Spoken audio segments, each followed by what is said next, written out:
It's such a warm, nice day out, you know.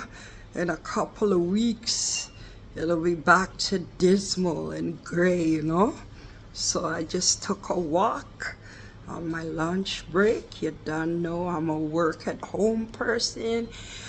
Anyway, that doesn't matter. I'm just thinking about the labels that this society in North America likes to apply to the black diaspora, you know.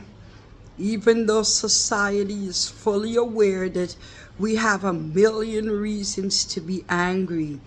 My focus right now is on Canada, Ontario, in the city of Toronto and its surrounding areas. How can you expect the youth not to be angry?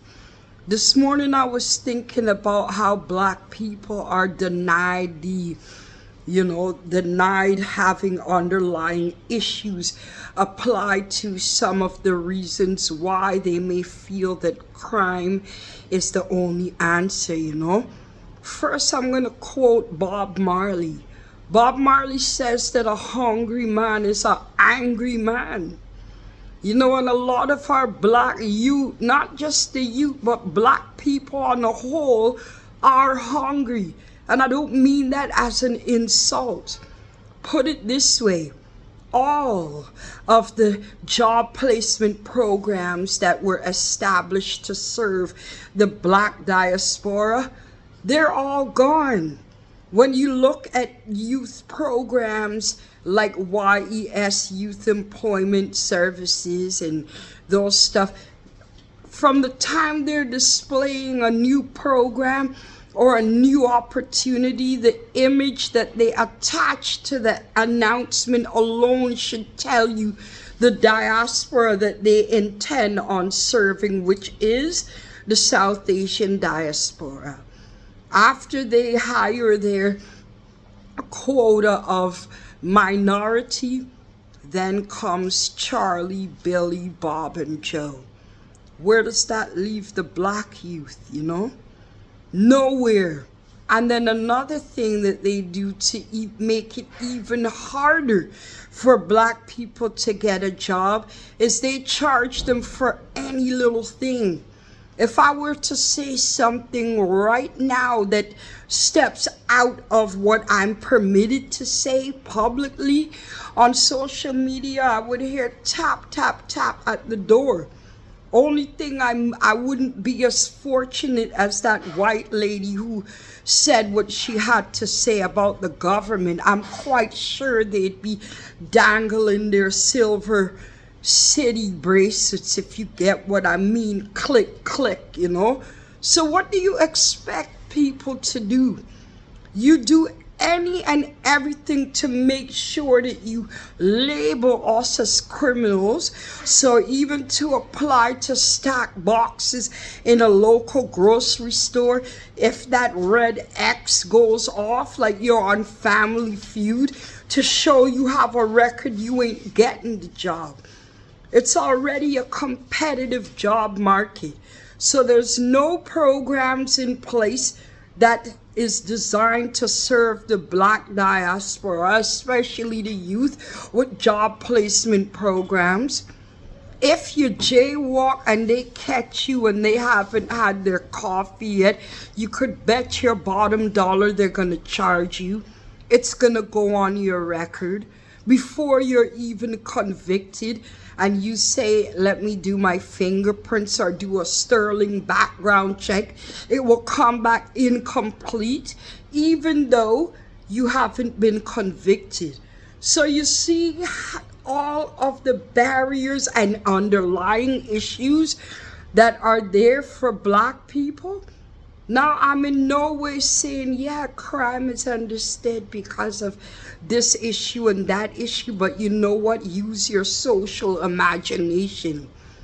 What is happening in the bigger picture that results in our black youth doing crime? And now I'm going to bash the black community.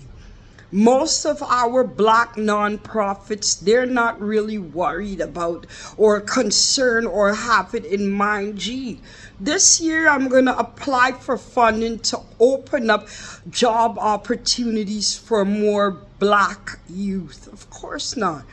We want the funding to have a big old block party or to fund our trip down a yard and to stay in a tourist resort area and blah, blah, blah. How many of you that get funding every single year say, you know what, this year I'm going to talk to some people about hiring students, black youth, giving them a chance to exposure. I'm going to actually pay them by the hour, even if it's minimum wage, and give them some experience and at least let black youth look forward to summer job placement employment so that they don't be angry, like Bob Marley said, because they're hungry. You know what? When you go to school and you learn things like human services and social services, equity, equality, and inclusion, you learn about it.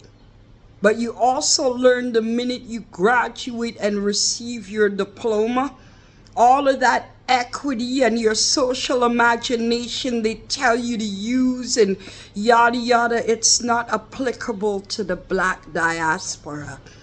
Because if it was, the government would check themselves and ask themselves, why do you feel that black people don't count when it comes on to you launching an advisory committee that focuses on the lack of inclusion and equality for black people? Yes, we have a lot to be angry for. And my heart goes out to black youth because they don't really have nothing. And then I have to slap back my black community. Everybody's devastated and distraught. Oh, we didn't get the permit. Then traject the funding you qualify for somewhere else. Start some job programs. A lot of you black business owners, you have South Asians as the front line of your business. What's wrong with being black? What's wrong with saying I am an organization that stands on the values and principles of diversity, equity, and inclusion, but our services, our target population is the black diaspora? No, you want to sound in tune to Uncle Sam and the Bakra them. And that's why we're losing our kids either to the grave or to the system, the adult criminal justice system. So there's a lot of reasons why black people are angry, especially our kids. Black people, look within yourself and ask yourself if what you're doing with the trillion money and this money, if you're serving your community. Because when trouble knocks at your door, the first thing you're going to say, I can't even rely on the black community. But are you a part of the black community that others who are facing injustice can rely on? A good question. Look within. Gotta go.